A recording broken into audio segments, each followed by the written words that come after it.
Salut, salut! Salut, Et on salut. se retrouve pour une toute nouvelle vidéo. Je suis super hypé puisqu'on a un peu repris le rythme des Faction Focus en compagnie de Clément. Clément. Yasha, donc de pseudo. Vous l'avez déjà vu, je pense. Yasha Gourou. Yasha Garou, ouais. On va dire Exactement. Yasha. Et donc on avait commencé la série des Faction Focus avec toi, avec Mhm. le BT Skaven. Et là, si je dis pas de bêtises, on doit en être au 18e. Et donc on a l'occasion de parcourir des tout nouveaux BT qui sont sortis après qu'on commence la série du coup. Et aujourd'hui, on s'attaque aux Sons of Behemoth. Donc c'est un battle tome avec pléthore d'entrées. Il y a vraiment plein de war scrolls à analyser, etc. Ouais, il y en a au moins 4, je crois. C'est assez dense. 5, t'as réussi à en oublier un. Ah putain, ouais, non, mais il y en a tellement aussi, c'est chaud. Le mec a oublié 20% des war scrolls, c'est pas grave. Donc aujourd'hui, Son of Behemoth, qui est un BT très particulier, toute nouvelle armée qui est sortie cette année. Hein. Dernier. Évidemment, mais on n'est pas raccord, on va dire il y a moins de 12 mois. C'est ça. Et donc, toute nouvelle armée, des espèces de, on va dire, IK à la sauce AOS, qui viennent un petit peu, clairement changer la donne de ce qu'on voit d'un point de vue modélisme, etc. On a des pièces énormes, et on a le petit nouveau qui a été intégré après la sortie du Battle Tome, qui est le Bone Grinder Gargant. Donc comme d'hab, on va reprendre le même format que d'habitude. On commence par un petit peu de fluff, et pour le coup, il y en a. Oui. Petite analyse des achats. Ouais, c'est comique. Il n'y en a pas 4 du fleuve, quoi. Ouais, c'est ça. Bon, disons que sur les achats, je pense qu'on va pouvoir aller assez vite. Ouais, ça va aller, je pense. Et ensuite, petit tour des War Scroll, Allégeance, etc. Pas bataillon. Non, même pas. Franchement, niveau contenu de règles, ça va aller. Je pense qu'on va pouvoir faire le tour assez facilement de tout ce qu'il y a sans rien oublier. C'est ça. Normalement, on devrait pouvoir être exhaustif. Donc, petit fleuve, voilà. Et puis, on finira par quelques idées de liste, même si ça va être très lié aux différentes allégeances. Donc, eh bien, écoute, tu as carte blanche. Est-ce que tu peux nous raconter un petit peu qui sont les fils des Behemoth? Bien sûr. Est-ce que tu connais Imgol, Sam? Pas du tout. Alors, Imgol, c'est une God Beast. Donc, pour ceux qui ne connaissent pas trop le lore d'Age of Sigmar, c'est des forces de la nature. Et dans la croyance des Gargants, donc il y a des méga Gargants, Imgol, c'est l'entité primordiale qui est sortie du cosmos. Donc, c'est l'entité qui a frappé dans le néant et qui a créé la réalité de Age of Sigmar, donc un royaume mortel. Il a frappé le ciel, la mer, la terre, etc. À partir de là, il s'est fait un petit gueuleton, un petit repas. Et c'est de là qu'est né Behemoth, donc le père des Gargants. Donc ça, c'est la croyance des Sons of Behemoth. Mais évidemment, la réalité, c'est que Ingol, c'est une God Beast. Donc c'était une créature qui était dangereuse, qui a fini par être tuée par Sigmar lors de l'âge des mythes. Et c'est important pour la suite, car c'est de là que les Gargants tiennent une partie de leur rancune contre la civilisation, dans leur croyance. Donc Behemoth, c'est un des bras droits de Gorka Morka, le dieu de la destruction. Donc on comprend pourquoi ils sont un petit peu affiliés, Voilà, carrément affiliés destruction. Et donc pendant l'âge des mythes, pendant que Gorka Morka était dans le panthéon de l'ordre, et donc aidait Sigmar à tuer les God Beasts afin de protéger les royaumes mortels, Behemoth, il avait un peu la vie facile, il faisait ses trucs de gargant, il buvait de l'alcool, il détruisait des villages, il partait en guerre. Et ça a fini par énerver Gorka Morka, qui avait un peu de jalousie parce que lui, il devait travailler pour Sigmar. Alors pourquoi Gorka Morka travaillait pour Sigmar? C'est parce qu'à ce moment-là, il décrétait que c'était Sigmar le plus fort après leur combat, en tête à tête. Et donc Tsench, une fois qu'il a réussi à mettre main sur la réalité, qu'ils ont découvert le royaume mortel avec les yeux du chaos, il s'est servi de ça, de cette rancune, pour murmurer à l'oreille de Gorka Morka et lui dire: t'as vu, regarde, lui là-bas, il est tranquille, il est peinard. Je pense que franchement, tu devrais un peu le secouer, parce que c'est pas normal que toi, pendant que tu te casses les pieds à aller détruire les God Beasts. Il y en a qui boivent des coups, voilà, c'est ça. Dans le fond de la taverne. Et donc, Gorka Morka, il a donné un peu les 12 travaux à Behemoth, et lui a dit: voilà, tous les grands faits que j'ai accomplis en tant que dieu de la destruction, toi, tu vas devoir les reproduire. Donc, il s'est passé plein de choses, notamment, il a bouché un volcan avec un rocher. Normal. Voilà, donc il a fait des trucs un peu débiles. Au petit-déj, je crois. Voilà, c'est ça. Il a fait des trucs un peu débiles, ce qu'on pourrait attendre d'une créature de la destruction. Et ça s'est culminé, donc le dernier travaux, c'était de faire un 1v1 avec Sigmar. Ok. Donc Gorka Morka, il lui a fait: bon, tu vas aller taper sur Sigmar. Behemoth, bon, pas de problème, hein, il comprend pas il y va. Et il s'équipe d'une montagne en armure, pour ça. Et il crie au ciel, il défie Sigmar. Il se passe rien, ça l'énerve. Donc il commence à aller taper sur les cités sigmariques les plus proches. Et là, bon, évidemment, Sigmar, il voit qu'il y a Behemoth qui commence un peu à répondre à la destruction. Ça lui plaît pas du tout. Il descend, il lui colle un uppercut avec Galmaraz. Behemoth, il s'écroule au sol, KO. Donc là, il tombe dans un sommeil primordial qui va durer des millénaires et des millénaires. Il va même servir de dénivelé, donc il va représenter une chaîne de montagnes. Et Behemoth, donc on va pas entendre parler pendant...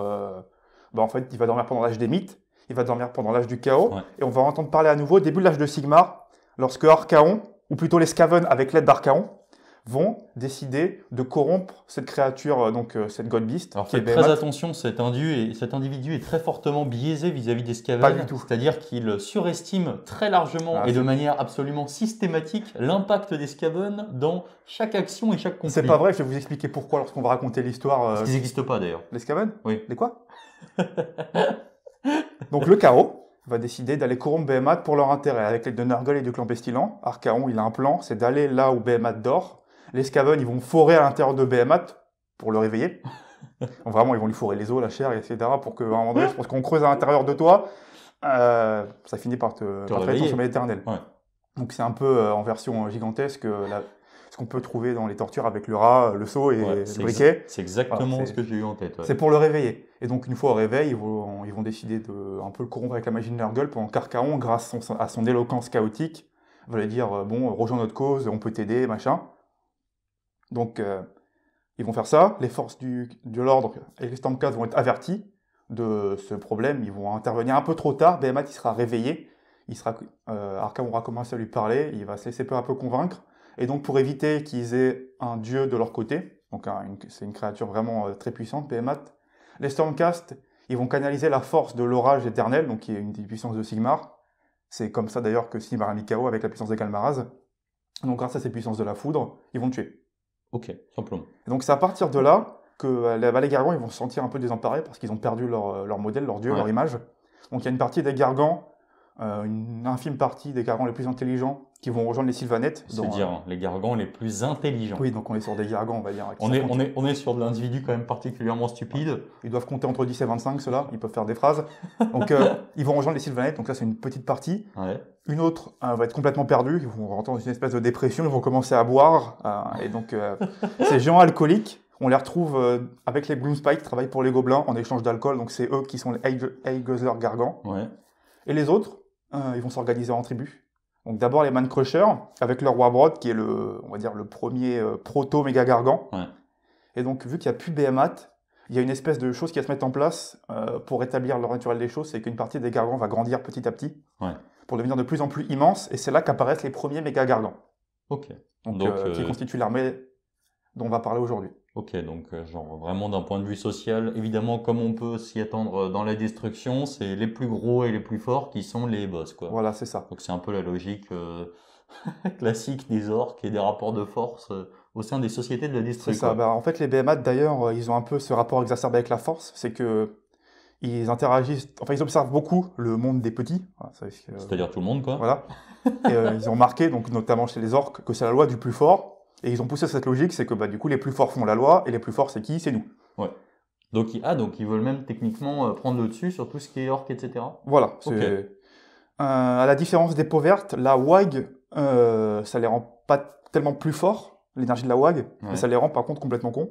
C'est-à-dire Ah qu'ils c'est dire. ils vont rentrer un peu dans une rage berserk, mais c'est la WAG, ça leur rend un peu, c'est un peu maladif ça leur rend, chez les gargants. Ok. C'est pas une énergie qui est tellement bénéfique, ça les affecte, ils deviennent plus violents, mais ils savent pas s'en servir. Voilà, Ok, donc c'est un peu comme ce qu'on pouvait retrouver à l'époque de Feu Battle quand on voyait les équivalents Alley Guzzler, Gargant dans les unités de peau verte, etc. qui étaient complètement, même d'un point de vue règle, complètement stupides, complètement aléatoires et qui pétaient des câbles lorsque la WAG était en marche. Quoi. Voilà, c'est ça. Ok. Et donc les Gargants, leur société, comme ils interagissent beaucoup avec les autres races des royaumes mortels avec les pieds, bah, s'organisent beaucoup autour de ça. Ok. Donc le pied déjà, c'est comment ils représentent Gorka Morka. Pour eux, Gorka Morka, c'est un pied d'une taille colossale, voilà, plus grand que ce qu'on peut imaginer. Donc c'est un pied tout vert avec des ongles jaunes et des Ouais. poils, voilà, un truc un pied d'orque un peu sale. Un peu beau, quoi. Et si pour les orques, Gorka Morka, quand ils se divisent, c'est Gork et Mork, donc rusé mais brutal et brutal mais rusé. Pour les Gargants et les méca Gargants, c'est le pied de Gork et le pied de Mork. Donc le Morka Stompa et le Gorka Stompa, Ok. en version originale. Et le pied de Gork, il est tireur mais écraseur. Et le pied de Mork, il est écraseur mais tireur. Ah oui, rien à Voilà. voir, quoi. Donc les deux interactions qu'ont principalement les Gargants avec le monde, c'est écraser ou donner un coup de pied dedans. C'est bien. Voilà. c'est un peu what the fuck, mais c'est assez sympa, en tout cas. Et ce pied, ça continue dans leur manière d'organiser la société. C'est que une tribu Gargan, chez les Gargans, ça s'appelle un stampa, donc un pas. Ouais. Chez les autres races, ça s'appelle une catastrophe. Et la moitié des Gargans sont incapables de prononcer ce mot-là. Donc pour eux, c'est pas possible. Donc c'est une catastrophe avec un C majuscule. Hein. C'est vraiment, c'est pas une métaphore. C'est le nom d'une tribu Gargan, c'est une catastrophe. C'est avec, mais bon, malheureusement pour les Gargans, c'est un mot un peu compliqué phonétiquement à prononcer. Et ce qui se passe, c'est que le chef, c'est le talon. Et que plus on descend dans le pied au niveau des orteils, moins on est important dans la société Gargan. C'est exceptionnel. J'avoue que j'avais pas lu le lore. Enfin, j'avais pas spécialement regardé le lore des Sons of Behemoth avant de faire cette review. Et j'en suis resté tombé des nues, quoi. Ouais, non, c'est pas mal. D'ailleurs, il y a plein de... Est-ce qu'il n'y a pas des philosophes, justement, Gargan? Il y en a quelques-uns qui réfléchissent beaucoup à comment il faut écraser l'adversaire. Ouais. Voilà. C'est vraiment l'élite intellectuelle, quoi. Ouais, mais le problème des Gargans, c'est que ils ont, par rapport aux autres races de destruction, ils ont une intelligence qui est extrêmement variable entre les différents individus. Ouais, ça va de rien du tout à que dalle, quoi. Non, mais en fait, on se situe pour les plus débiles à plus bêtes qu'un orc sauvage. On est vraiment sur l'intelligence d'un squeak, c'est manger, boire, dormir. Hop. Fais attention là. Et pour les plus intelligents, et voilà, ils comprennent comment la société fonctionne au niveau de l'ordre, et c'est d'ailleurs ceux qu'on va voir plus tard, ils travaillent en tant que mercenaires pour les forces de l'ordre, ils sont capables de comprendre le concept de la société. Ouais, ok. Donc c'est ceux qui sont sociables, quoi. Voilà. On peut en faire quelque chose, quoi. Et évidemment, comme beaucoup de choses, ils n'ont pas découvert tout seuls, ça, parce que les Gargans, ils font, voilà, comme j'ai dit, c'est beaucoup par observation, ils voient comment les autres font, puis après ils répètent. Ok. Et donc le concept de mercenariat, ça a été appris ils ont découvert ça grâce aux ogres, parce qu'ils ont remarqué que les ogres, ils travaillaient pour des gens, des fois, donc les forces de l'ordre ou les forces du chaos, et qu'en plus d'avoir les récompenses liées à la guerre, donc les trésors que tu peux voler, les cadavres que tu peux dévorer, ils avaient en plus un salaire. Ah ouais, Et donc, les Gargans les plus intelligents, ils ont compris que le mercenariat, ça pouvait être rentable si tu travaillais avec des gens fortunés, et donc ils ont commencé à se faire engager par quiconque avait l'argent pour les payer. Les nabos, quoi. Les nains entre autres. Et donc pour les Gargans, le mercenariat c'est le secret ultime. C'est le concept, c'est le concept ultime pour un Gargan. C'est une arcane secrète que seuls les plus intelligents peuvent comprendre et qui donc ils vont en tirer un maximum de profit. C'est un peu comme l'ascension chaotique version Gargan, quoi. Voilà, c'est-à-dire si j'arrive à être employable, c'est que vraiment je fais partie de cette élite sociale et intellectuelle. C'est le secret de la potion magique pour les Gargans. C'est le but ultime, c'est d'être un mercenaire. C'est fantastique. Et du coup, c'est pas mal parce que ça se retrouve dans les règles. Ouais. Ce qui veut dire qu'en fait, quand on prend un Gargan en mercenaire, on est vraiment sur l'élite intellectuelle de ce qu'on peut prendre. Alors ça dépend des Gargans, mais le Gargan de l'ordre, oui, on est en plus très intelligent ce Gargan-là pour un géant. On peut même le diriger, etc. Il écoute et tout, c'est assez impressionnant. Oui. Et donc les Gargans, évidemment, pour le mercenariat, si on peut engager un Gargan, il faut quand même avoir les possibilités de le faire. Bon, si vous vous mettez au pied d'un Gargan, ils vont le faire. Tu veux travailler pour moi? Vous écraser, et ça va être la fin. Et donc pour négocier avec un Gargan, ce qu'il faut, c'est se mettre à sa hauteur. Donc soit avec un gyrocoptère, soit avec un griffon, soit en se mettant au haut d'une falaise. Vous avez une chance sur deux qui vous écoute, la deuxième c'est qu'il vous attrape et qu'il vous dévore. Ok, donc il faut envoyer du monde pour être sûr de lui causer, quoi. Engager un Gargan, c'est pas forcément quelque chose qui va être simple. Après, j'ai une anecdote à raconter, à raconter au niveau des Gargans pour vous montrer vraiment qu'ils font tout ce qu'ils font beaucoup par réaction. C'est qu'un jour, une tribu de Gargans s'est battue contre les forces de Lady Olinder, les Nighthaunt. Et il s'avère que les Nighthaunt, quand vous vous battez contre eux, pour les toucher, il faut être convaincu qu'on va le faire et pas céder à la peur. Donc au début, ça se passait très très bien pour les Gargans qui écrasaient les Nighthaunt parce qu'ils ne comprenaient pas ce que c'était. Donc pour eux, c'était un truc comme les autres, comme un humain, un orc, etc. Ça s'écrase, quoi. Ils tapaient dessus, c'était marrant. Puis Olinder est arrivé, elle a enlevé son voile, et Olinder, ce qui se passe, c'est qu'elle fait peur, elle fait très très peur. Donc quand t'es un Gargan et que t'es pas super intelligent, tu cèdes à la peur, et tout d'un coup, les Nighthaunt, tu peux plus les attaquer. Donc ça fait un effet boule de neige pour les Gargans, ils comprennent plus. Et cette rumeur des Nighthaunt intouchables s'est répandue comme une traînée de poudre, et au final, les Gargans sont devenus un peu les victimes des forces de l'Hadès, car ils arrivaient plus à se défendre contre les Nighthaunt, suite à la guerre des âmes. Et un jour, une tribu Gargan qui travaillait pour les orques sauvages du clan Dragfoot, qui sont, comme on sait dans Battletome, liés à la chasse à l'éthéré, donc notamment à Nighthaunt. Ouais, ce qu'on n'aime pas voir justement quand t'es en Nighthaunt, ouais. Le clan Dragfoot a attaqué le Nighthaunt, et donc la technique du clan Dragfoot pour les Nighthaunt, c'est de ne pas avoir peur, ils le savent. Donc pour se donner du courage, ils crient en chargeant, ils crient en se battant, donc ils passent leur bataille à crier. Donc les Gargans, eux, Voilà, ils sont très intelligents. On fait pareil. Ils ont fait le rapprochement. Ils se sont dit, ah bah en fait, pour frapper un Hightown, il faut crier. Et donc, ils se sont mis à gueuler comme des sagouins. Et depuis, la totalité des Behemoth, quand ils se battent contre la Death, ils gueulent. Et c'est leur solution pour tuer les spectres. Et du coup, ils se disent, pour tuer des spectres, il faut crier. C'est ça, absolument. Est-ce qu'ils crient contre tout le monde maintenant? Non, non, juste contre les forces de la mort. Tout ce qui est spectre, t'en vois un, tu gueules, ça meurt. Ah, c'est fantastique. Il y a plein de trucs comme ça, notamment on sait les activités des Gargants pour s'occuper. Il y a une activité qui est le tir au cheval. Donc c'est comme le tir au but mais avec un cheval. Ouais. Tu donnes un coup de pied dans le cheval et le cheval qui va le plus loin gagne. Et tu as des points bonus si tu touches quelqu'un en tirant dessus. Ouais, ok. Et bon, ça c'est les activités des Gargants de base. Les Gargants les plus raffinés, les plus intelligents, donc ceux qui travaillent notamment avec l'ordre, ils ont une activité qui est adorable, c'est la nuit, ils rotent. Et celui qui réveille le plus de population gagne. J'en peux plus. Ok. Donc parfois ils arrivent près d'un Meurol, ils se mettent à roter, celui qui réveille le plus de villageois, il gagne. Ok, ouais, c'est vraiment... on voit vraiment qu'on est sur l'élite. Ah, on est vraiment sur du Gargant de niveau, c'est le top. Ouais, puis même niveau maturité, on sent vraiment qu'il y a vraiment...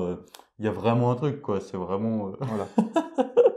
Et bon, là on rigole beaucoup des Gargants, mais ça reste des créatures qui inspirent la terreur. Ouais. Parce que si certains travaillent avec l'ordre, la plupart ce sont des créatures qui pensent à détruire et à manger. Donc pour continuer, il existe 3 races de méga gargants actuellement. Bon, il y en a une 4e, mais dans le Battle Tome, on en parle principalement de 3. Donc, Si ça vous stresse de voir le truc tanguer depuis tout à l'heure, vous pouvez regarder ailleurs. voilà. On peut regarder ça, par Ouais, exemple. voilà. Ou mon Battle Tome Collector aussi. Il est très beau. Il est magnifique. Puis en plus, il tombe pas. C'est ça qui est bien. Non, c'est que ça fait pas 5 fois qu'on le ramasse. Du Non. coup, c'est vraiment génial. Il n'a pas bougé depuis le début. Vous l'avez vu tomber? Moi, je l'ai pas vu tomber. Non, moi non plus. Voilà, nickel.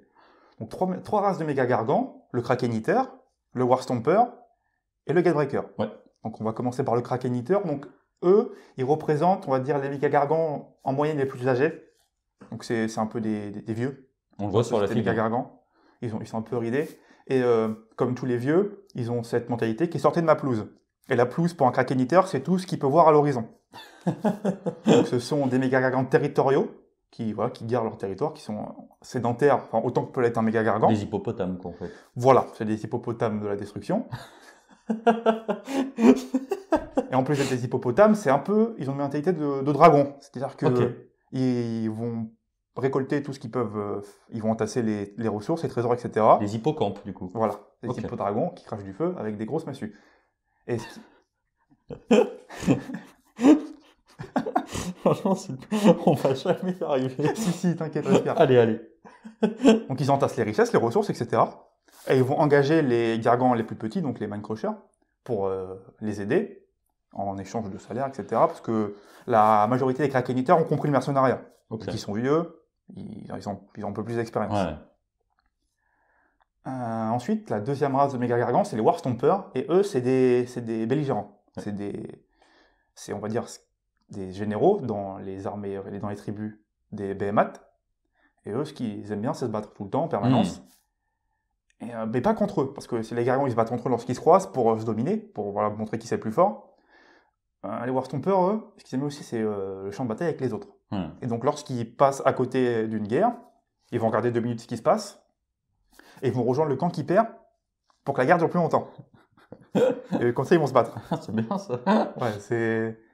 Notamment les War Stompers, il y a une histoire de War Stompers qui se battait, qui changeait de camp dans une guerre entre les Caradons et les Ossiarques.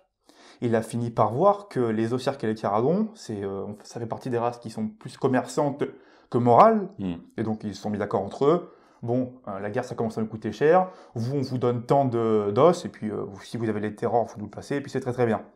Sauf qu'il y a un méga gargant qui a vu ça, il a écrasé les 2 officiers, et il a dit, c'est pas moi, ils sont tirés dessus. Donc la guerre, elle continue. Ouais, c'est ça, ils veulent juste se battre. Et d'ailleurs, on le voit sur le War Scroll aussi. Hein. Oui. C'est ceux qui sont particulièrement énervés. C'est ça. Et vu qu'ils ont tendance à accumuler les trophées de guerre sur eux, ils peuvent porter des marques du chaos à leur insu, et ça fait partie des gargants qui vont souvent tomber sous l'influence du chaos, qui vont se battre avec eux, au fur et à mesure des mutations, etc. Et la troisième sous-race, c'est les Gatebreakers, donc qui sont les méga gargants qui détestent la civilisation moderne, car ils considèrent que c'est la faute de l'ordre de Sigmar si Imgol et Behemoth sont morts. Ok. Donc ils ont une rancune éternelle contre ces races-là, Et eux, leur objectif, c'est d'arriver devant une muraille, une citadelle, de taper dessus, qu'elle s'écroule, c'est rigolo, on a gagné.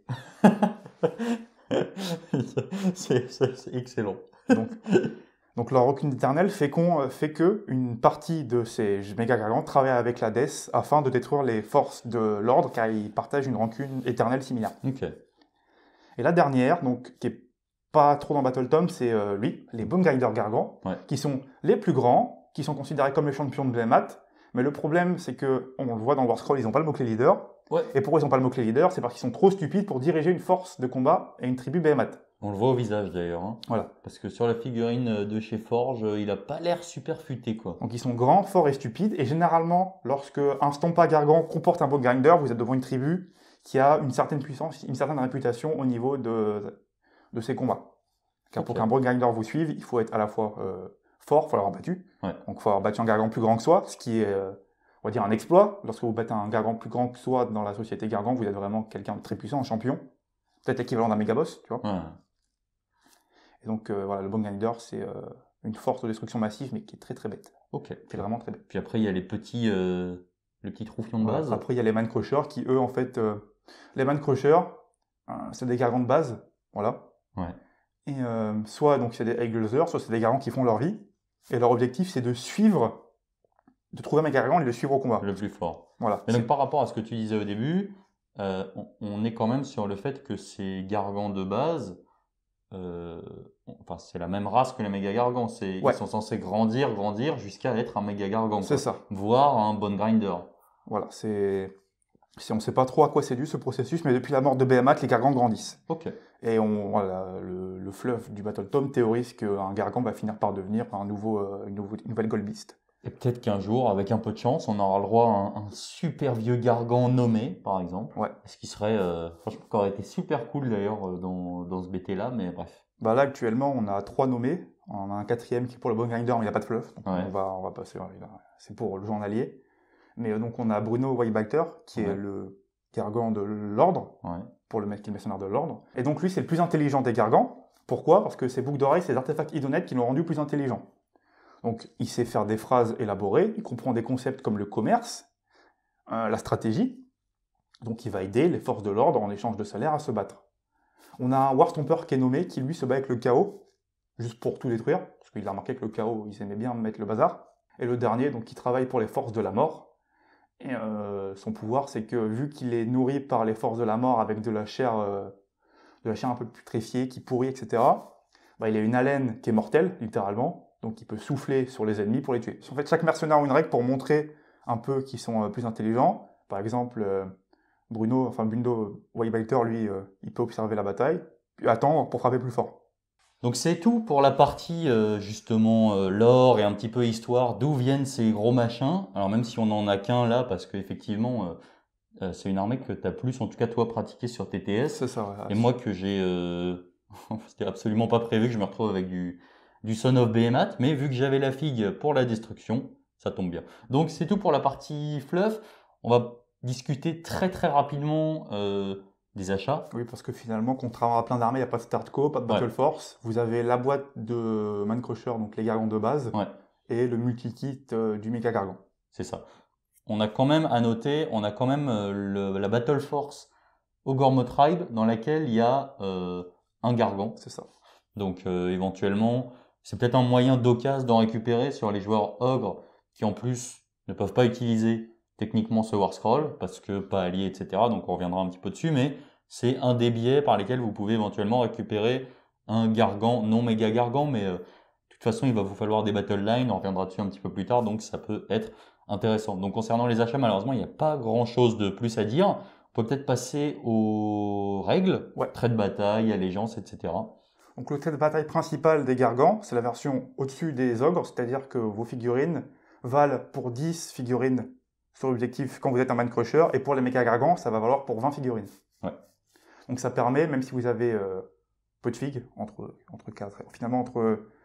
7 et 9, de quand même pouvoir contrôler la table contre des hordes de figurines adverses. Oui, de toute façon, avant que le BT sorte, sur ce genre de BT d'élite, c'est indispensable. En fait, on l'a bien vu à l'époque des Bisclos.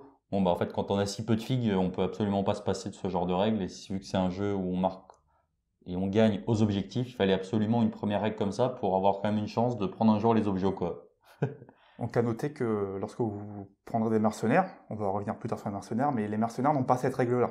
Ouais. Donc ça fait qu'ils ne peuvent pas contrôler aussi bien qu'une armée Behemoth classique. Ouais, parce que c'est un trait de bataille, Son of Behemoth, c'est pas dans les War Scrolls Voilà. en tout cas. Et le deuxième trait principal, c'est qu'en fonction de qui est votre général, vous allez avoir des traits de tribu représentant la tribu que vous incarnez.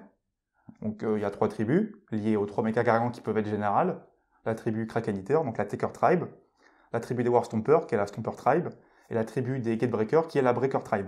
Et le dernier trait de bataille générique des Behemoth, c'est un trait qui vous permet, donc, lorsque vous choisissez un général Behemoth, et automatiquement, vous choisissez une unité Man Crusher, et celle-ci peut lancer des rochers sous forme d'une arme de tir. Exactement.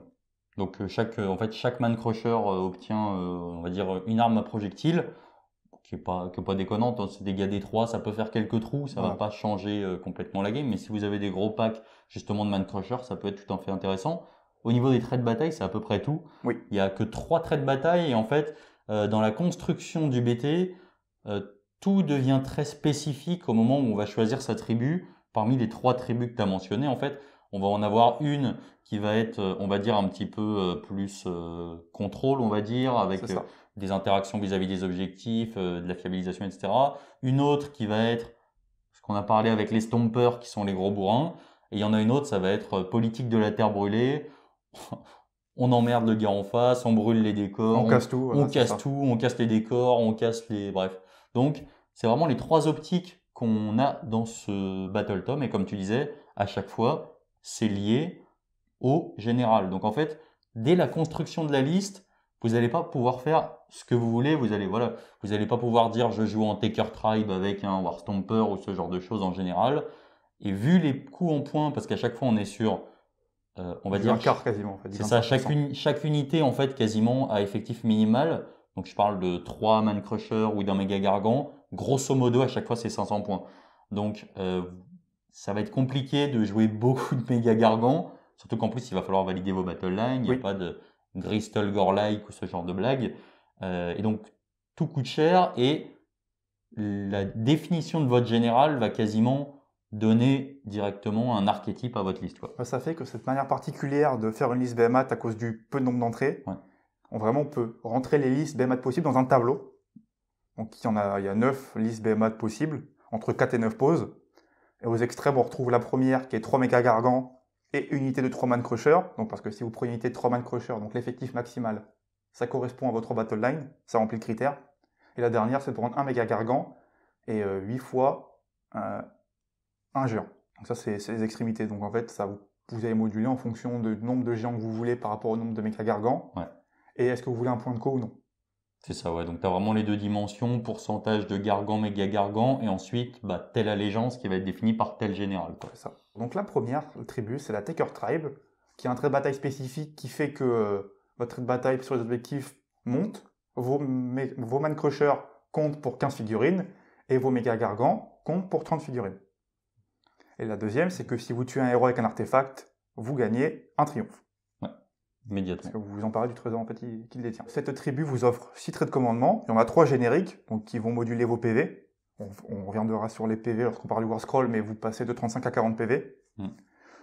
Ça peut augmenter aussi dans les plus importants. Pour cette tribu, il y en a un deuxième qui permet d'augmenter la portée de l'aptitude qui dépasse les objectifs en Taker Tribe. Donc pour avoir une petite info, le méga gargant Kraken Eater a une aptitude pour shooter dans les objectifs et les déplacer.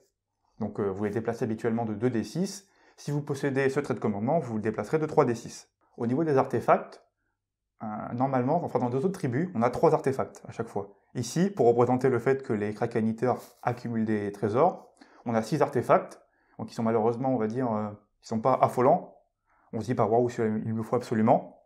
Dans les 2 qui vont retenir votre attention, vous avez des boucles d'oreilles qui permettent de transformer votre méga gargant en wizard. Donc ça a été faqué, c'est vraiment un sorcier, il fait tous les trucs de sorcier, lancer des NDS, etc. Donc si vous voulez jouer un peu de magie en Son of Behemoth, c'est rigolo. Et le deuxième artefact qui va retenir mon attention personnellement, c'est des sandales en peau de kraken qui permettent d'augmenter la létalité d'une attaque du méga gargant qui écrase ses adversaires. Donc normalement vous faites dégâts D3. Ici, pour représenter le fait que vous avez des sandales qui sont solides, et donc que le Gargan a moins peur d'y aller franco sur les lances, les chars et tout ce qui pique, vous êtes dégâts 3 et vous vous blessez plus facilement. Ok, ouais, donc du coup, le premier artefact par rapport aux boucles d'oreilles est particulièrement intéressant dans la mesure où, on verra plus tard, mais quand on est en Son of Behemoth, on n'a pas d'allié qui puisse ramener ça.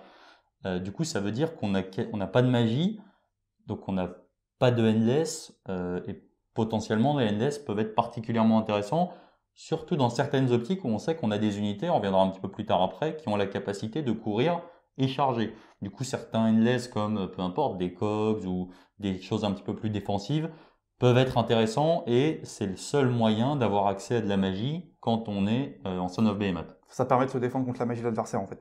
Si jamais il a un sort permanent que vous voulez conjurer, parce que dans le cas contraire, il va traîner sur la table toute la partie. Donc on va parler un petit peu, on va pas faire forcément le même schéma que d'habitude à partir du moment où là on est vraiment fantastique. On est vraiment sur un BT où les War Scrolls des méga gargants sont très liés aux tribus. Ce qu'on va faire, c'est qu'on va attaquer les War Scrolls au fur et à mesure des tribus avant de passer sur la partie un petit peu plus générique avec les Man Crusher et le Bone Grinder Gargant qui ne sont pas affiliés. Donc on peut peut-être parler du coup du premier méga gargant. Donc qui est le Krakeniter, absolument, oui. Donc alors déjà, tous les méga gargants, ils partagent le même profil en termes de statistiques, donc mouvement, blessure, etc. Alors le mouvement module un peu à 1 ou 2 pouces, mais ils ont tous 35 PV, save à 4, avec une bravoure de 7. Ce qui est des War Scrolls qu'on n'avait pas vu depuis le Dread Saurian, si je dis pas de bêtises. Il a un peu plus de PV, mais ouais, on est sur des créatures assez costauds en termes de PV pur. Donc c'est vraiment compliqué à sortir. Voilà. Selon les War Scrolls, on est sur du 470-490 points. C'est ça. Ils partagent tous des aptitudes similaires. Donc la première aptitude générique, c'est grand pas. Donc vous pouvez passer au-dessus des figurines qui ont une caractéristique sur un War Scroll de 10 wounds ou moins. Donc en fait, c'est tout ce qui est, c'est les petits. Vous avez des grands pieds, vous passez par au-dessus. Tout ce qui est pas Son of Behemoth. Donc lors d'un mouvement normal. Donc si vous faites une charge, vous pouvez pas. Si vous faites un paladin, vous pouvez pas, etc. Et en plus de pouvoir passer au-dessus des petites figurines, vous pouvez passer au-dessus des décors qui font 4 pouces de hauteur au moins. Exactement. Donc, les murets, les petites maisons, etc. Donc heureusement, ça donne un peu de flexibilité aux géants qui sinon pourraient se faire coincer assez facilement par des décors et des petits cordons. Donc c'est assez... bon, c'est une règle qui est assez bien pensée. C'est pas du vol, mais ça donne quand même un peu de possibilité en termes de mouvement, quoi. Sachant qu'il y a une fac pour dire qu'on peut effectivement passer au-dessus des sorts persistants, parce qu'il y a des gens qui se posent la question et qui pensaient que c'était rigolo de bloquer un Behemoth à 400 points avec un sort à 30 points. Bon, il s'avère que c'est pas le cas, surprise. Bonne idée. Haute aptitude générique des Behemoth qui sont liées à votre profil d'arme. Lorsque vous utilisez votre profil d'arme lié à votre point de meurtrière, vous pouvez relancer les touches de 1 contre les monstres, sachant que vous touchez à 3+. Et votre profil d'arme, donc du pied, vous écrasez l'adversaire. Si ce n'est pas un monstre, vous pouvez relancer la touche de 1 et vous touchez toujours à 3+, pour montrer qu'en fonction de ce que vous tapez, vous avez des avantages, grâce à la taille du Behemoth. Évidemment, on veut toujours être le plus gros, donc on tue ce qui est gros en face, quoi. C'est ça, on l'écrase avec sa main et c'est réglé. Cette taille, donc, elle est aussi représentée par le fait que lorsque vous chargez un adversaire, soit un 2+, vous lui faites D6 mortel si c'est pas un monstre, et D3 si c'est un monstre, parce qu'il encaisse un peu mieux la charge que vous lui infligez. Et finalement, lorsqu'un Behemoth meurt, il tombe, mais vu son gabarit, c'est pas sans conséquence sur le champ de bataille. Donc, lorsqu'un Behemoth va mourir, vous faites un jet opposé à votre adversaire. Celui qui remporte le jet choisit un point à 5 pas, donc du Behemoth qui est mort, et toutes les figurines qui sont à 3 pas, donc toutes les unités, pardon, parce que si c'était toutes les figurines, ce serait un peu balèze, qui sont à 3 pas de ce point, subissent des 3 blessures mortelles. Donc ça retrouve un petit peu justement l'histoire qu'on avait sur Battle quand le géant tombait et qu'on avait une direction un petit peu aléatoire à voir. Donc c'est pour représenter évidemment le colosse qui s'effondre sur le champ de bataille, quoi. Donc voilà, ça c'est tout ce qui est en commun pour les Behemoth. Tous les mecs carrément, ils ont cette attitude-là. En plus de certaines choses qui vont leur donner une identité propre par rapport aux autres. Et vous avez aussi l'aptitude générique pour les Behemoth, qui est celle d'inspirer la terreur à ses adversaires. Ça se traduit par le fait que toute unité qui est à 3 pas va avoir un malus à la bravoure de -1, pour signifier que les adversaires, enfin les méga gargants, sont des adversaires terrifiants. En fait. Et donc le Krakeniter, justement, lui, son point fort, c'est le contrôle de table. Ça s'illustre par une première aptitude qui permet, au début de votre phase de héros, si vous contrôlez un objectif et qu'il n'y a pas d'adversaire dessus, vous pouvez shooter dedans pour le déplacer à 2d6. Et ce qui se passe, c'est que donc vous le déplacez, donc déjà ça situe sa position sur la table ailleurs. Et pour les objectifs qui ont des règles particulières en fonction du positionnement de l'objectif sur la table, donc votre territoire, le territoire neutre ou le territoire de l'adversaire, ce qui vous permet de marquer plus ou moins de points. Par exemple, dans Bataille du Col, on sait que les objectifs dans votre territoire à vous valent 1 point, ceux dans le territoire neutre valent 2 points, et donc celui dans le territoire adverse, il va valoir 4 points.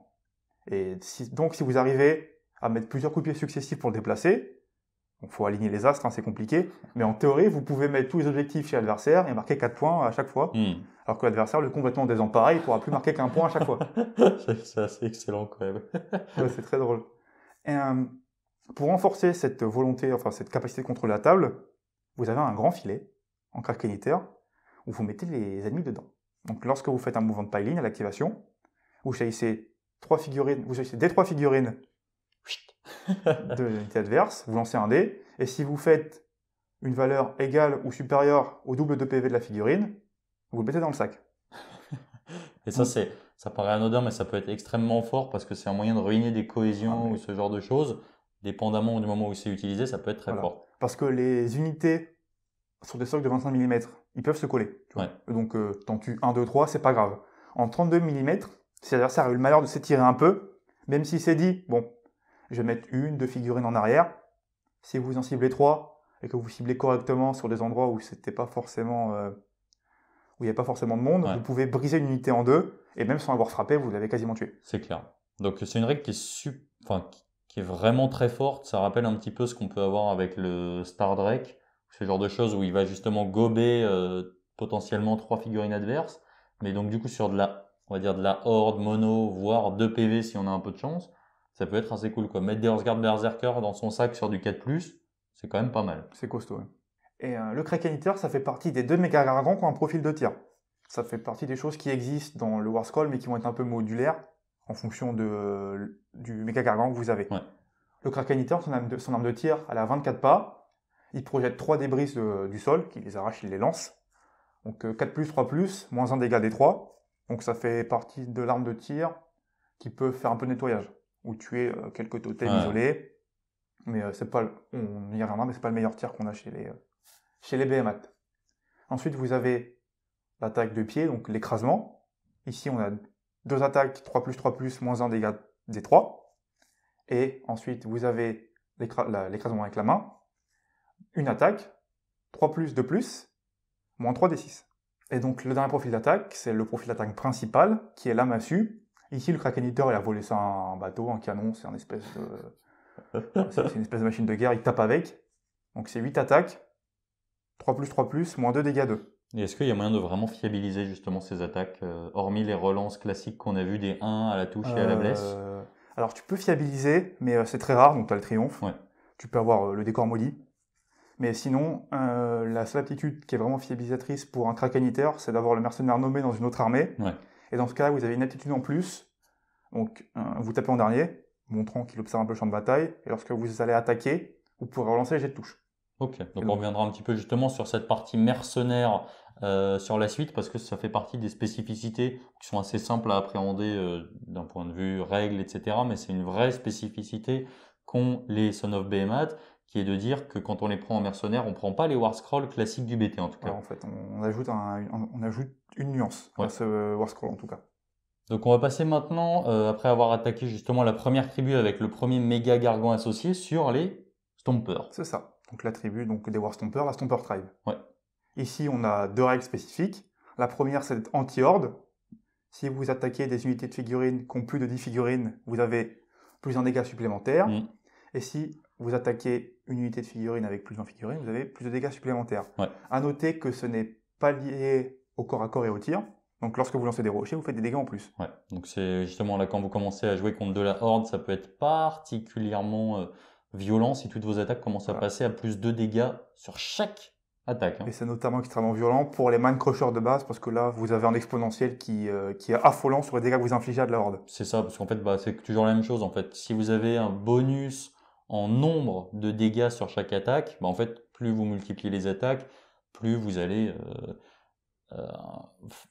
faire encore plus mal, quoi. Donc c'est pour ça que c'est particulièrement intéressant sur les petits gargants. Surtout que là, vous êtes sur une tribu qui permet de fiabiliser un peu à la relance, c'est-à-dire que votre général War Stomper, il a des aptitudes du commandement qui sont spécifiques et qui interagissent en zone avec son environnement, donc à 18 Holy Within. Vous avez, donc ça c'est l'avantage, c'est que vos aptitudes de co génériques deviennent des aptitudes de co de zone. Le désavantage, c'est que du coup, vous devez les lancer à la fin de la phase liée. Et ça change beaucoup de choses, notamment pour celle qui permet de relancer les charges. Donc vous avez la course à 6 en zone, la bravoure en zone, la relance des touches de 1 en zone, les charges en zone, etc. etc. Donc toutes les aptitudes de co génériques, vous les avez dans un radiant qui affecte tout le monde. Qui est très, comme cette tribu, quand on voit justement ne serait-ce que les, on va dire, traits de bataille associés à cette sous-allégeance, en fait, puisque c'est de ça dont il s'agit, ça a clairement l'air d'être celle qui fait le plus mal en termes de puissance brute. Voilà, en fait, c'est vraiment celle du corps à corps et du commandement. Ça s'illustre notamment dans les traits de co. Donc vous avez toujours les traits de co génériques avec les PV en plus, la relance des save de 1, etc. Et l'attaque en plus dans l'arme de corps à corps. Et les traits de co de l'attribut Warstomper, c'est soit de charger à 3d6 avec votre général, soit d'avoir des 3 points de commandement supplémentaires. Et le dernier trait de co interagit avec une des aptitudes du Warstomper qui est de prendre une figurine et de la lancer. Mais c'est pas très intéressant, donc voilà. On prendrait un des deux premiers. Donc justement, en fait, comme on a vu, on a dit que la première tribu qu'on a vue tout à l'heure était très contrôle et un petit peu commandement, mais celle-ci va quand même beaucoup interagir avec le ou les héros que vous allez avoir, et donc vous allez quand même avoir envie de dépenser du PC, en tout cas en zone autour de vos héros. Et donc justement, le trait de commandement qui va vous permettre d'avoir des 3 points de commandement en rab, bon, bah, c'est genre la même chose en fait, c'est à la sauce Kragot, quoi. Si vous faites 1, vous êtes triste. Si vous faites 2 ou 3, ça vous aide quand même pas mal pour le reste de la partie en termes de fiabilisation d'à peu près tout, quoi. Et comme tout fonctionne en zone, il n'y a pas forcément besoin de démultiplier à chaque tour les points de commandement qu'on va dépenser. Voilà, le général en Warstomper, il est vraiment vital. Quand il meurt, c'est vite la panique. Donc vous avez 2 optiques qui vont s'axer autour des artefacts. Vous avez 3 artefacts en Warstomper. Le premier qui va vous permettre de relancer vos saves, et à chaque fois que vous faites une save à 6 sur une arme de mêlée, vous infligez une mortelle à l'unité attaquante. Le deuxième, il est rigolo, parce que quand vous mourrez avec cet artefact, vous lancez un dé, sur un 4+, vous n'êtes pas mort, vous annulez en fait le dernier PV subi, et tous les autres PV que vous deviez allouer, ils sont annulés. Okay. Donc avec un peu de chance, vous pouvez rester en vie en permanence, même si vous restez en vie avec un PV. C'est chaud. Mais ça, attention, c'est particulièrement intéressant, par exemple, quand vous allez taper sur des gros packs, parce qu'à partir du moment où les dégâts ne sont pas reportés, l'activation est terminée. Si vous, entre guillemets, si vous sacrifiez un petit peu votre gars dans un pack, bon, bah, le pack va techniquement gâcher pas mal d'attaques. Si jamais vous avez le bonheur/malheur de faire votre 4+, ça peut durer un petit moment la blague, quoi. C'est ça. Surtout qu'en plus, on n'oublie pas qu'on a toujours des effets en mourant. Donc, ça peut vite faire effet boule de neige. Et donc le dernier artefact, lui, donne bravoure à 10 au mind cocher auto. Donc vous avez deux optiques qui vont être créées par ces choix-là. Le premier, c'est d'avoir un général très énervé, le faire charger à 3d6 avec vos géants et se frapper dans le tas. Ouais. Et le deuxième, c'est lui donner peut-être 40 PV ou des points de co supplémentaires et de faire en sorte qu'il reste un peu derrière, qu'il choisisse ses combats correctement pour qu'il reste en vie le plus longtemps possible pour rester en fait le totem, si on peut l'appeler comme ça. Ouais. Totem de luxe, quoi. C'est un bon gros totem quand même de votre armée. Donc il y a plusieurs optiques, c'est un peu comme le Mokrocha. Est-ce que vous voulez qu'il fonce tout droit et qui tue tout le monde, ou est-ce que vous le laissez un peu en retrait, qui cogne quand même dur, mais vous n'allez pas l'envoyer à l'aveugle, parce que ça reste une pièce qui est importante dans la constitution d'une tribu son père. Ouais, c'est clair. Donc vous avez vraiment voilà, les deux. Soit vous en faites un dur tu, soit vous en faites un trilord, quoi. C'est à peu près l'idée. Et dans le même War Scroll, et vous avez le choix. Voilà, donc ouais, là c'est vraiment la tribu plus ce qu'on disait tout à l'heure, quoi. La tribu pour cogner, en plus les bonus contre les effets de horde, etc. C'est, je pense, celle qui tape clairement le plus fort. Voilà, c'est ça. C'est vraiment celle qui va cogner dur, mais sur les hordes. Ouais. Si vous tapez un copain BMAT, je pense qu'il s'il joue une autre tribu, il va peut-être vous plier. Ouais. C'est dans les possibilités. Et donc du coup, le War Scroll associé au Stomper, qui vaut son petit pesant de cacahuètes. Ce qui est le plus cher des trois. Ouais. Et ici, donc déjà pas de tir, pour montrer sa subtilité absolue. Par contre, c'est celui qui a le plus perfectionné son art de l'écrasement avec le pied. Lui, il écrase pas, il saute à pieds joints. Donc il a 4 attaques avec le profil de pied. On est vraiment sur de l'élite. Il saute à pieds joints et il détruit tout. En termes de gymnastique, ça c'est sympa, quoi. Et d'ailleurs, le mercenaire Warstomper est encore plus fort pour le saut à pieds joints parce qu'il saute tellement fort que ça fait des séismes et ça va donner des malus à la touche à l'adversaire. Pas mal. C'est costaud. Par contre, s'il n'a pas de tir, il a une aptitude qui est l'équivalent de celle du sac des petits gargants et du krakeniter, Mais lui, il prend une figurine, il lance un dé, pareil. Est-ce que vous faites le double de PV de la caractéristique du War Scroll de l'adversaire? Si oui, il meurt. Ensuite, vous allez cibler une unité à 12 pas. Sur un 4+, vous infligez autant de BM que le PV de l'unité lancée. Donc en fait, vous prenez quelqu'un, vous le lancez sur quelqu'un d'autre. Et moi, ça me fait beaucoup rire comme aptitude. Je pense que c'est mon aptitude préférée du Battle Tome. Peut-être avec celle de bouger les objectifs aussi? Je sais pas, parce que vraiment, attraper une murène et la lancer sur bataille. sur Volturnos, c'est rigolo. Ouais, ça c'est vrai. Quand tu veux me foutre justement balancer, ouais. Effectivement, sur des héros. Et du coup, est-ce que ça fonctionne comme. Non, c'est une aptitude, donc ça fonctionne pas comme un tir. Il n'y a pas d'attention messière. Voilà. C'est sur un 4+, tu t'es pris ton copain. Exactement. Donc effectivement, pour aller virer des héros totems avec une bonne save éthérée à 3, ça fait toujours plaisir. Puis toujours pareil, le cordon qui traîne, hop, tu le lances, puis avec un peu de chance, tu tues et le cordon et le sorcier qui était derrière, t'as tout gagné. Parfait. Subtil. Alors l'arme, donc la massue du War Stomper, elle s'illustre encore dans l'anti-horde, car elle a 0 attaque de base, avec un modificateur quand même en plus, qui est dégressif, qui va de plus 4 à 0, en fonction des PV subis. Et vous avez autant d'attaques que de figurines adverses engagées avec vous, dans un spectre qui va de 1 au minimum à 10. Et de 10 au maximum. C'est ça. Le 10 au maximum, moi j'étais un peu triste, parce que ça aurait pu être très drôle. Ouais, moi aussi, ouais. C'est vrai que, de toute façon, bon, le truc c'est qu'on a quand même un gros socle, donc si le mec en face veut vraiment vous entourer autour, bon, c'est que déjà il a peut-être pas tout à fait compris la mécanique de votre Stomper. Mais c'est vrai que 10, en fait, c'est pas vraiment plus que les autres attaques des autres. C'est à peine une 2 attaques de plus. Ouais. Sachant que en fait, je comprends le 10 pour éviter qu'on fasse 32 attaques et qu'on one-shot un pack, mais je comprends pas que ce 10 se fasse avant le modificateur. Ouais. J'aurais compris qu'on est 10, plus 4, plus 3, plus 1, mais là qu'on est 10. Oui, au final, le spectre est pas si large que ça. Parce qu'on va dire si vous avez personne plus 4, vous êtes déjà à 5. Et à l'inverse, si vous avez 10 mecs plus 0 ou 4, en fait, vous êtes toujours à 10. Donc au final, le spectre est assez faible, quoi. C'est ça. Donc il a à peu près 10 attaques. 3+, moins 2, dégâts 2. Ouais. Et du coup, la dernière tribu après les Stompers, c'est la Breaker Tribe. Les casseurs de. C'est eux qui ont pété tous mes décors. Voilà. C'est la tribu des hooligans et des casseurs. Première aptitude, ça va être dans le scroll du Gatebreaker, on va en parler plus tard. Vous avez une aptitude pour casser les décors. Vos Man Crushers l'ont aussi, donc vos petits géants. Et vous avez des bonus de dégâts contre les garnisons et les unités à couvert. Les Man Crushers l'ont aussi. Donc plus un dégât contre les garnisons et les unités à couvert. Deuxième aptitude, un tableau de rancune qui va, donc vous avez une rancune contre une partie de la civilisation moderne, et vous avez plus un touche si l'unité en question correspond à la rancune choisie. Ouais. Donc vous avez une rancune contre les héros et les sorciers, une rancune contre les totems, une rancune contre les hordes de plus de 20 figurines, une rancune contre les unités qui sont pas héros, pas wizards et qui ont une save de 1, 2, 3, 4. Il y a le choix, quoi. Voilà, une sur les war machines, une sur les monstres, une sur les unités montées qui sont pas des monstres, etc., etc. Donc vous en avez 6 au total.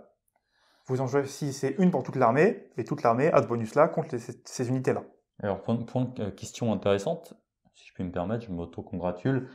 Cette rancune se choisit avant ou au moment de la création de la liste ou au début de la partie, du coup? Vous choisissez à la création de la liste. D'accord. Vous avez votre tribu qui a telle rancune, et voilà, vous ne pouvez pas choisir au début de la partie. Okay. Parce que sinon, ça rendrait caduque en fait, le fait de choisir rancune, parce que vous prendrez celle qui marche. Tout à fait. Et bon, c'est pas drôle. C'est très drôle. Au niveau des traits de co, vous avez les traits de co, vous avez donc toujours 3 traits de co génériques, avec une nuance, c'est que le trait de co qui donne plus une attaque pour les autres, ici vous donne plus d'attaques sur votre arme de corps à corps. Ouais. Ça devient un trait de co qui est intéressant, parce qu'on va reparler du profil d'arme plus tard, mais on est sur un bon profil d'arme.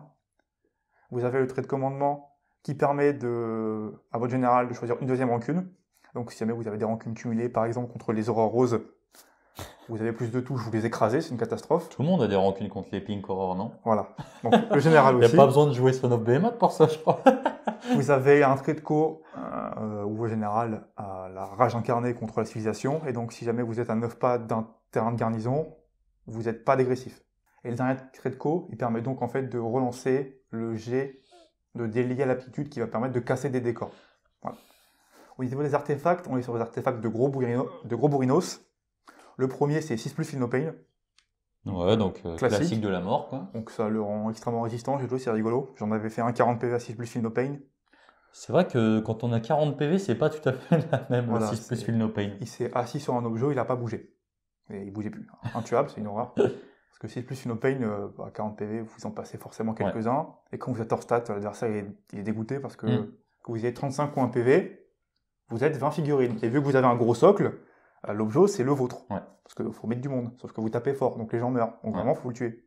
Ouais, c'est vrai que enfin, franchement, ça bourrine vraiment fort. Et pour le coup, cette règle d'être 20 sur les objets, il faut être capable d'aller sortir, Ouais, quoi. Et c'est- puis, mine de rien, save à 4, c'est pas. Enfin, on a à la fois les PV. Bon, heureusement que c'est pas de la save à 3, parce que sinon, ça serait un mur. ça serait fatigant. 35 PV, save à 4, c'est quand même hyper long à sortir, quoi. Oui. Surtout que voilà, il y a pas mal d'unités, par exemple, qui peuvent avoir des bonus contre la horde, qui peuvent avoir des bonus contre machin. Bon, bah là, c'est un héros solo, il faut engager beaucoup de ressources pour le dégager d'un objet, quoi. Ou sinon, l'adversaire joue Bonne Fitters et vous êtes mort instantanément. Exactement.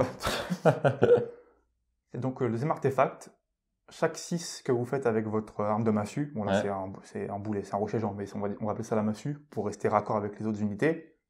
Donc 6 à la touche, vous faites une blessure mortelle, c'est sympa. Surtout qu'en plus vous ajoutez 1 au G2D qui permet de casser les décors. Ouais. Donc, Ça, c'est très fort. vous avez une grosse arme en fait. Le dernier artefact, c'est un artefact anti-héros. Vous relancez les blessures de 1 contre les héros, et si c'est le général adverse, vous relancez toutes les blessures. À la sauce Kurdos, en fait. Voilà. Hein.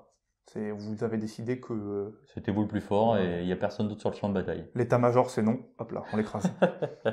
Le War Scroll du Breaker, il s'illustre par sa capacité à faire très mal, mais à pas être très fiable. Parce que si là où vos copains, avec leur massue, touchent à 3+, vous touchez à 4+. Avec le petit avantage que vous n'êtes pas dégâts 2, mais vous êtes dégâts 3. Donc vous cognez fort quand vous cognez. Quand vous touchez, généralement ça fait des gros trous. Vous avez aussi l'arme de tir qui me fait le plus rire de tout le jeu. Vous avez un tir, 3+, 2+, moins 3 dégâts 3. Donc vous prenez un rocher, vous le lancez, vous touchez 2 rochers, vous tuez un totem. Donc on en parlait tout à l'heure, dans War Scroll vous avez aussi une aptitude, anti-garnison, anti-couvert. Si l'adversaire a le malheur de s'être mis à couvert ou en garnison, vous ajoutez 1 de dégâts à toutes vos attaques. Ça commence à cogner fort, surtout au niveau de la massue. Et donc l'aptitude phare justement de ce héros qui est de péter les décors sur un tableau dégressif qu'on peut fiabiliser comme on a dit via artefact et trait de commandement pour les péter de base sur du 2 à 6 dépendamment du nombre de points de vie que vous avez subi, qui peut passer du coup à 1 et exploser tous les décors, en plus d'exploser les gens qui sont dedans avec une aisance sans pareil. Donc le décor détruit par toutes ces règles, tous ces mots-clés, et il devient décor ruine. Ça devient ces mots-clés. À savoir que du coup, les Man Crushers qui ont accès à cette règle-là n'ont pas le tableau. Comment ça se passe du coup? Vous lancez un dé, vous ajoutez le nombre de figurines de l'unité de Man Crusher, et si ça fait 7 ou plus, le décor est détruit. Ouais. Peut-être une des raisons quand on joue cette tribu, d'avoir potentiellement un pack de Man Crusher un petit peu plus gros que les autres. Quoi. On fera le débrief quand on parlera des listes, mais moi je pense que c'est la tribu qui s'illustre le plus en nombre de méga gargants, de 3 fois le même en fait. C'est celle où vous avez joué 3 Gatebreakers à mon avis. Ouais. Donc en plus, faut pas oublier, mais justement, ça paraît anodin, mais on reviendra après sur le profil du Gargant, du Man Crusher. On a des unités qui se catapultent quand même pas mal, en plus avec des relances, etc., qui peuvent être intéressantes. Donc, faut pas oublier aussi que de plus en plus dans le jeu, il commence à y avoir, chaque armée commence à avoir son décor. Si vous arrivez près d'un arbre de Nurgle, où là on est vraiment sur une armée qui est carrément dépendante de cette arme, de son décor de faction, un peu pareil pour les, on va dire pour les Fire Slayers, même si c'est généralement plus loin. Quand vous commencez à péter ces décors-là, un temple Séraphon, un décor aussi arche, c'est vraiment rude, quoi. Alors effectivement, il y a des armées, je parle même pas des forêts sylvanettes, où là c'est le drame intégral. Quand c'est la catastrophe. Vous explosez une forêt d'un sylvanette, le mec il a gâché son invoque, il a gâché un sort, il a plus de TP, il perd tout, il n'y a plus de couvert, il n'y a plus rien.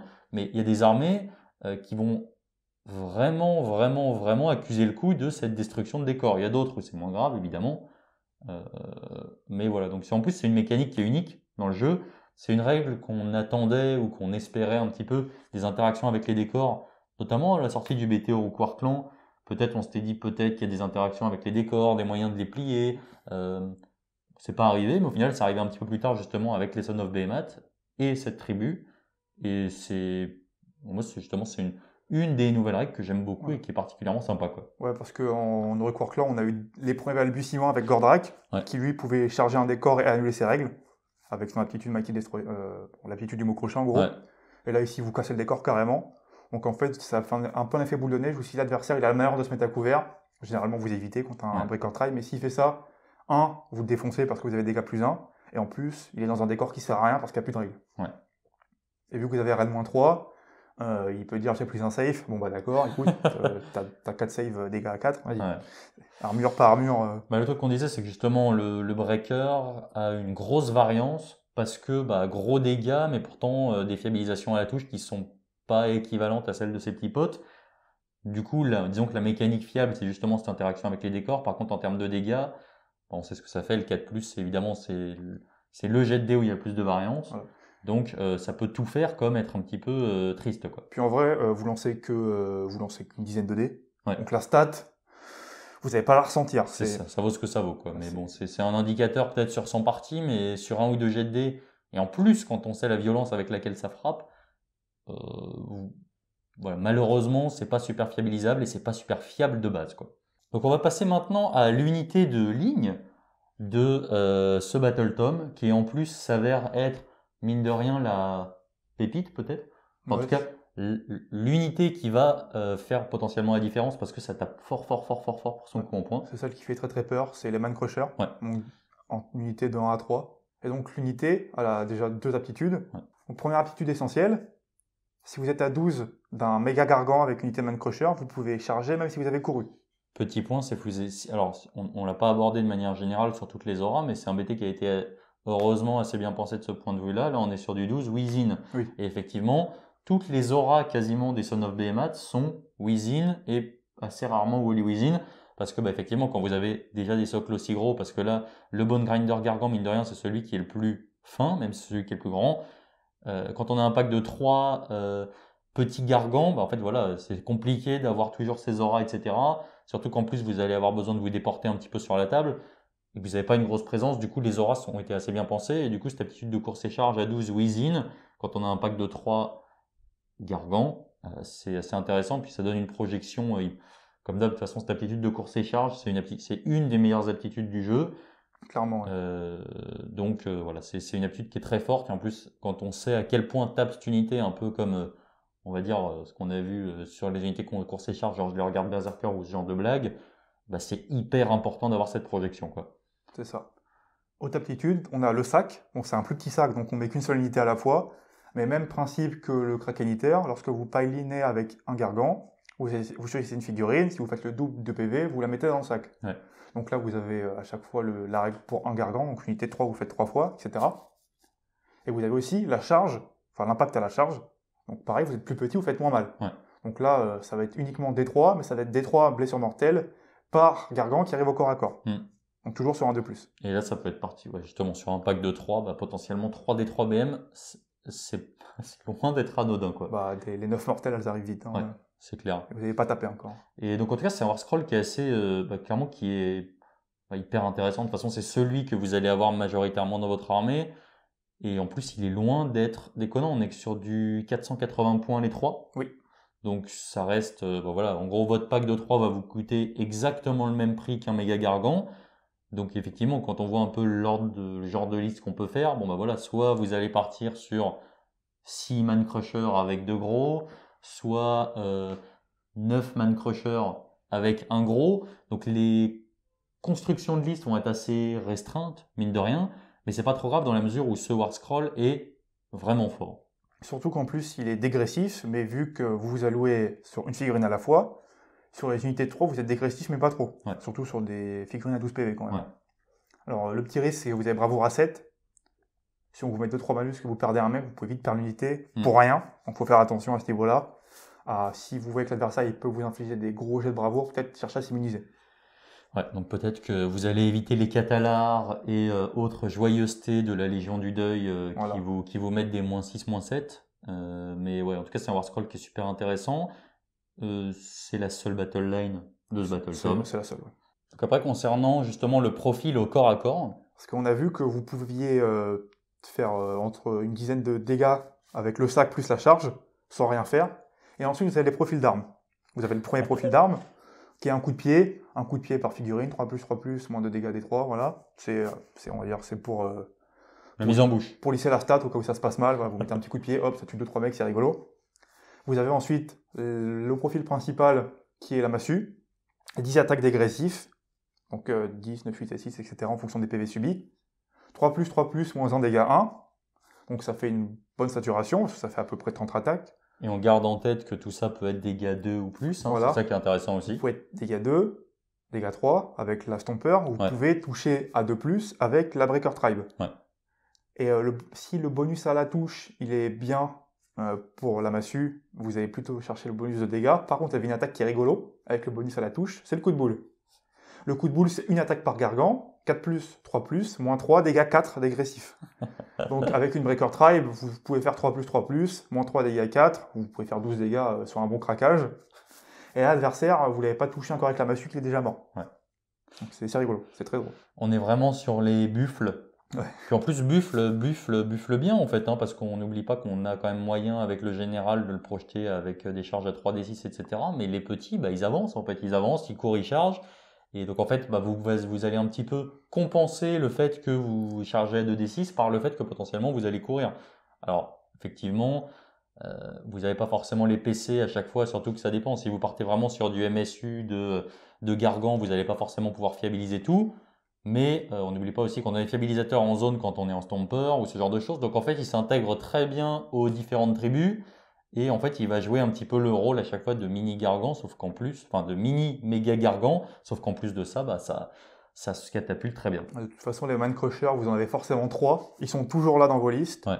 Et la létalité, on ne s'en rend pas forcément compte, surtout l'adversaire. Ouais. Quand il fait 3 parties contre lui, bon, le premier réflexe d'un adversaire qui ne connaît pas BMAT, c'est d'aller taper les plus gros. Puis d'un coup, il se fait charger par les Man Crushers, il meurt, il fait « Ah !» Mauvais focus, mauvais délire. Non mais voilà, c'est clair, c'est l'entrée. En fait, heureusement que cette entrée est forte parce que sinon, je pense que le BT aurait quasiment pas existé, quoi. Enfin, je veux dire, si vous êtes obligé de jouer, déjà vous êtes obligé d'en avoir au moins 3. Donc si déjà vous avez 500 points useless, et en plus, bah voilà, il va falloir un peu de prise de table, etc. Donc, très bonne entrée qui s'intègre très bien. Il en reste une, la dernière, qui est une entrée Forge World, qui est celle-ci. Donc, globalement, on est sur le même châssis modulo qui vaut 500 points, celui-ci. Azir n'est pas à jour d'ailleurs, puisqu'il l'indique toujours à 400 avec l'ancien profil. On est sur du 500 points, un socle un petit peu plus petit que les autres, donc assez sympathique. Il a un bon mouvement. En termes de dégâts au corps à corps, c'est du 3+, pour tout le monde. Rennes-2, dégâts 3 ou des 6. Donc les attaques dégâts 3, c'est un tableau dégressif. L'attaque dégâts des 6, vous en avez une. Il a une petite aptitude sympathique qui vous permet de décapiter un mec au corps à corps après un peel-in si vous savez plus que sa caractéristique de bravoure. Il a un tir Rennes-3, dégâts 4. Donc potentiellement, bah, c'est toujours... En fait, c'est le même tir. Jamais réussi à le passer. C'est le même tir que le Gatebreaker, c'est vous lancez un gros rocher, vous écrasez un mec. C'est ça. C'est le même profil.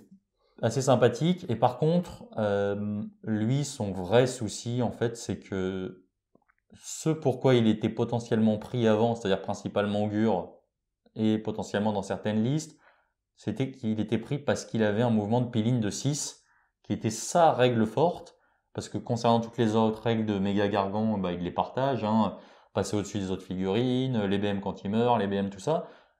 Mais cette règle de peel-in de 6 était la règle phare de ce War Scroll. Elle a disparu. Et pour 500 points, bah en fait, 500 points, c'est pas un héros. Non. C'est pas une ligne. Donc, il peut pas claquer d'aptitude de commandement. Bon, c'est un peu la déception parce que ça faisait partie de ces profils un petit peu Forge World qui étaient intéressants. Ceux qui étaient beaucoup moins chers avant parce qu'il avait 20 PV.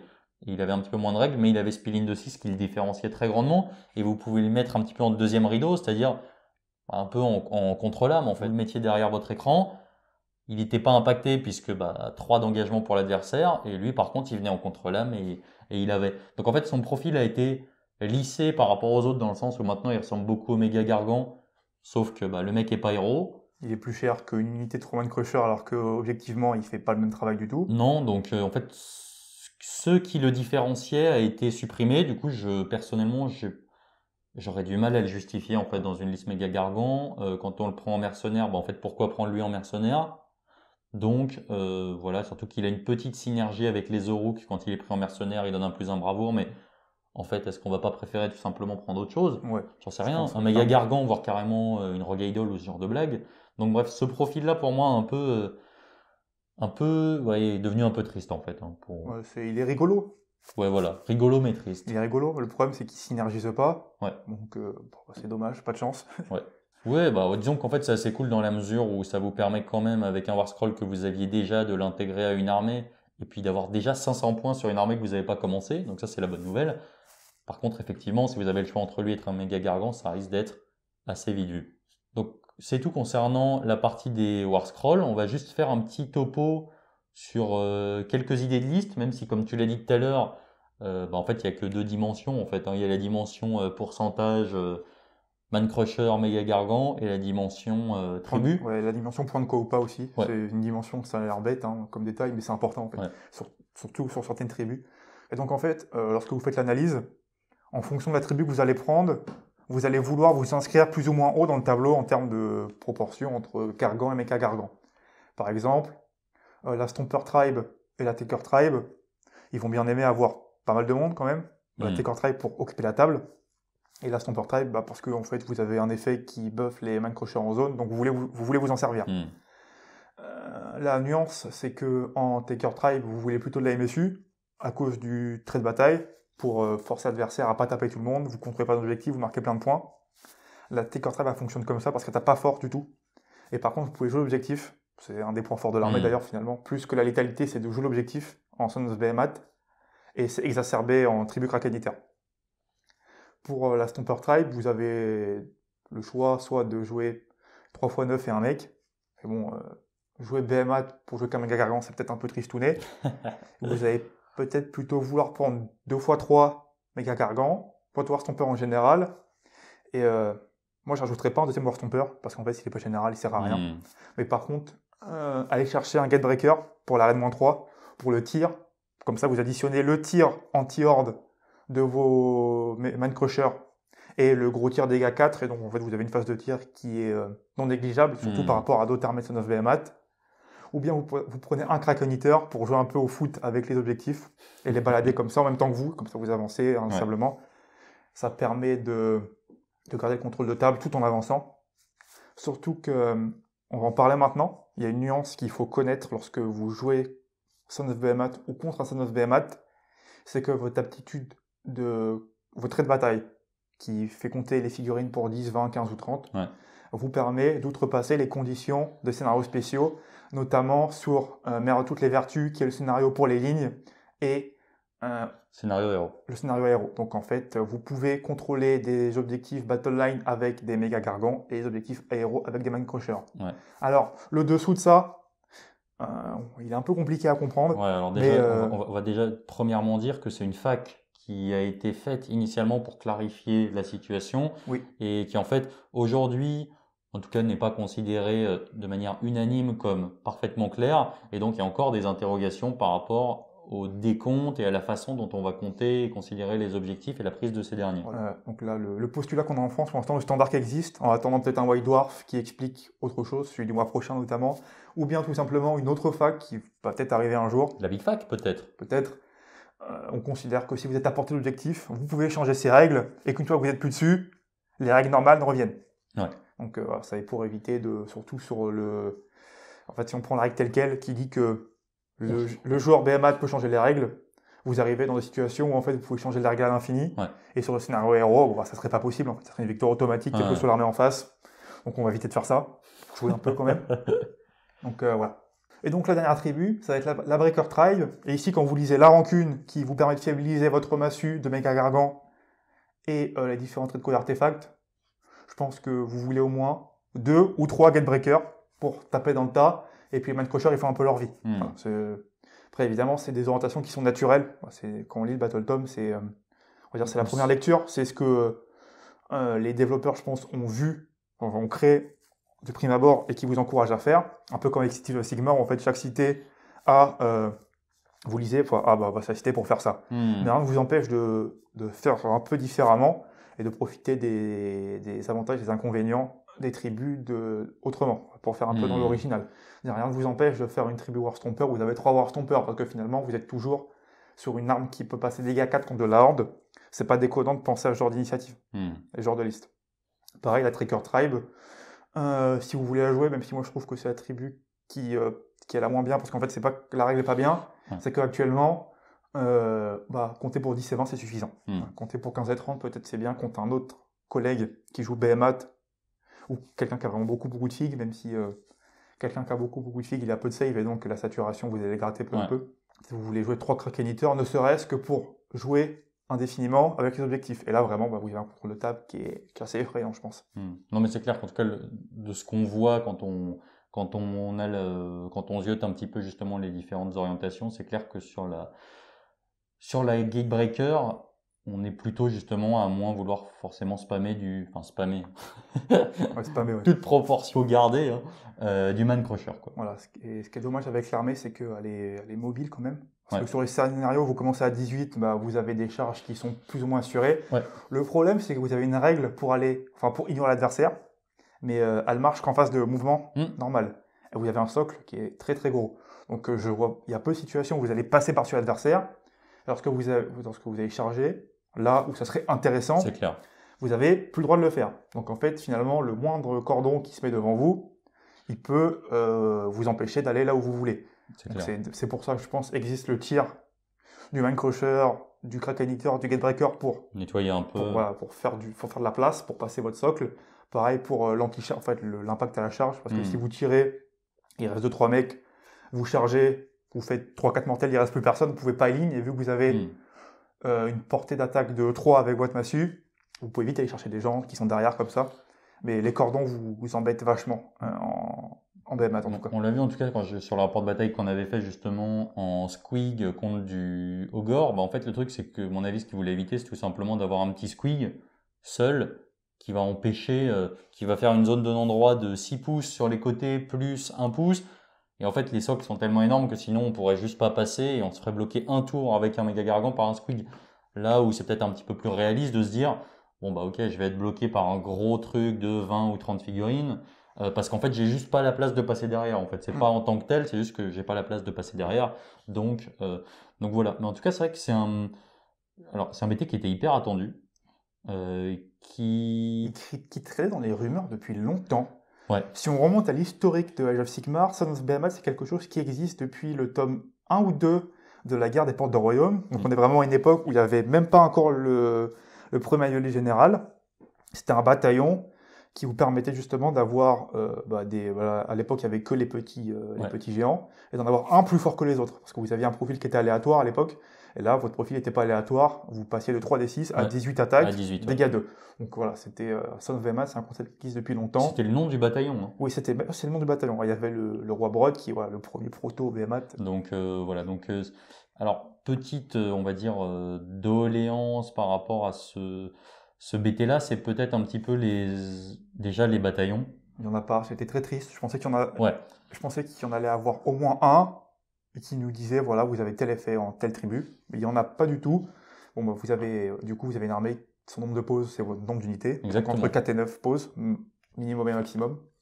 Et surtout, en fait, le bataillon, c'est dommage qu'il soit pas là, parce que avoir plusieurs artefacts, ça aurait été rigolo. C'est clair. Et surtout, avoir un effet en plus pour changer des trucs. Quitte à ce qu'on sacrifie, un Man Crusher, ou qu'on puisse jouer que 2 méga gargants et puis 3 Man Crusher, des trucs comme ça. Ouais. Quitte à avoir un peu moins de force de frappe, mais voilà, il n'y a pas ces effets-là. Et apparemment, on a un White Dwarf qui apparaît des BMAT, mais uniquement, ça va pas être un tome célestial, ça va être uniquement le processus de développement qui a été derrière l'armée. Donc ils vont peut-être nous expliquer pourquoi il n'y a pas de bataillon. Avec un peu de chance, ils vont nous dire aussi comment marche la règle de contrôle des objectifs sur les scénars. Sur les scénars spécifiques, mais voilà, c'est une armée qui est très... en fait, il n'y a pas de nuance. C'est ça. Tu fais ta tribu, tu fais ta liste. C'est un peu ce qu'on disait tout à l'heure, quoi. Il n'y a pas 50 000 façons de la construire, et justement, on peut se dire que peut-être avec des alliés, peut-être avec justement un bataillon, en fait, tout ça, ça aurait été des dimensions supplémentaires pour avoir plein de manières de la jouer. Et voilà, pour moi, le vrai point noir par rapport à ça, c'est les bataillons, parce qu'en tant que tel, les règles sont... Ils ont rendu les géants intéressant et jouable parce que plein de PV. Les mécaniques de prise d'objectif sont intéressantes et sont a priori équilibrées.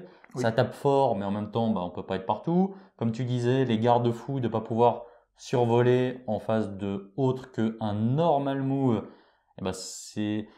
ça rend le truc un petit peu, on va dire, effectivement, vous allez avoir du mal à passer chercher des héros derrière sur une charge parce que c'est assez facile d'éviter en fait. À partir du moment où on ne doit pas poser le socle à moins de 3, suite à un mouvement, c'est facile de faire en sorte que le joueur adverse, sauf sur C'est un ça. double tour, ne pourra pas passer. On a un autre problème moi, qui m'a attristé, parce que c'était un de mes projets avec les BMAT, c'est qu'on a des mercenaires qui sont dénommés, qui peuvent se jouer dans d'autres armées. C'est écrit, c'est assez clair dans le Battle Tome. Ouais. Le Battle Tome, il est un peu flou dans est-ce qu'on peut prendre nos mercenaires dans notre armée? Ça, on sait. Moi, je pense que oui, mais voilà, c'est assez compliqué. Et le problème majeur, c'est que si vous pouvez le faire, admettons qu'on peut le faire, c'est des alliés. Et donc, vous avez plus toutes les règles liées aux tribus et au contrôle d'objectifs. Ça, c'est grave. Le contrôle d'objectif est dramatique. Alors que les nommés, ils ont des effets, ils ont des aptitudes en plus de leur version générique, et qui sont des aptitudes qui auraient été intéressantes. Notamment, je pense au nommé de la tribu Gatebreaker, qui a un tir anti-horde. Donc, voilà, vous lancez un dé par figurine dans l'unité à 6 pas, chaque 6+, c'est une blessure mortelle. Vous avez Bulldozer Biter, qui est le nommé Kraken Eater, qui lui peut relancer les touches, et vous avez le nommé qui Gunrock, quelque chose comme ça. Voilà, c'est un mec 40 qui est borgne. Voilà. Et qui lui, une fois qu'il a réussi son attaque de saut, donne un malus à la touche. Lorsqu'on sait qu'on a un malus à la touche qui existe en Kraken Eater, vous pouvez additionner différents malus en prenant des mercenaires qui ne sont pas forcément de votre tribu. Ça aurait fait des interactions comme ça qui auraient été intéressantes. Donc voilà, c'est à peu près tout ce qu'on peut dire pour l'armée, je pense. On a fait le tour au niveau du hobby, des listes, du fluff. Le fluff, c'est ma partie préférée, je pense, de l'armée. En tout cas, c'est une armée que tu voulais faire, toi, en plus. C'est une armée que je voulais faire, oui. Bon, à un moment donné, il faut avoir le sens des réalités. Non, mais je la ferai, parce que c'est rigolo, ça prend pas beaucoup de place. Je pense que ma tribu préférée, maintenant, c'est la Gatebreaker, ne serait-ce que pour le plaisir du dégât 3. Et de casser les forêts sylvanettes. C'est adorable. C'est adorable d'annoncer 6 sauvegardes dégâts 3 dans l'adversaire qui fait le calcul, fait 6 x 3, 18. Faut pas que j'en rate une. Ouais, surtout qu'il y a pas mal de reines, etc. Bon, moi, c'est vrai que la seule fois où je l'ai joué, malheureusement, je jouais du Nighthone, donc effectivement, la reine était un petit peu triste. C'est dommage. Mais voilà, en tout cas, merci beaucoup. C'était super cool. Ça nous a permis en plus de voir un DBT récent. Et puis le premier BT de la destruction de Faction Focus qu'on fait, ça paraît fou, mais en même temps, il y en a que 3. Son of Behemat, Oroquar Clan, Ogre Motrail. Donc effectivement, il y en a que 3. Et écoute, on va essayer de se faire les prochains assez rapidement. En tout cas, j'espère vraiment que ça vous a plu. T'as pas honte d'avoir oublié les Gloom dans ton Battle Tome Destruction? Si, je l'ai dit. Ah bon? J'ai dit Gloom. Ogre Motrail, Oroquar Clan. Son of Behemat. Ogre Motrail, Oroquar Clan. Gloom Spite, Son of Behemat, ça fait 4. Qu'est-ce que j'ai oublié? T'as dit 3, t'as oublié les Gloom? Non, c'est pas possible. Si, t'as dit Son of Behemat, Oroquar Clan et Ogre Motrail. Effectivement, j'ai peut-être oublié les Glooms. Honte à moi. C'est quoi ta chaîne déjà? Rien du tout, c'est ça, Destruction Herd. Ah parfait, c'est nickel alors, on est bon alors, on est raccord. Merci à toi, enfin non pas merci du coup. J'espère que ça vous a plu et je vous dis salut. Salut.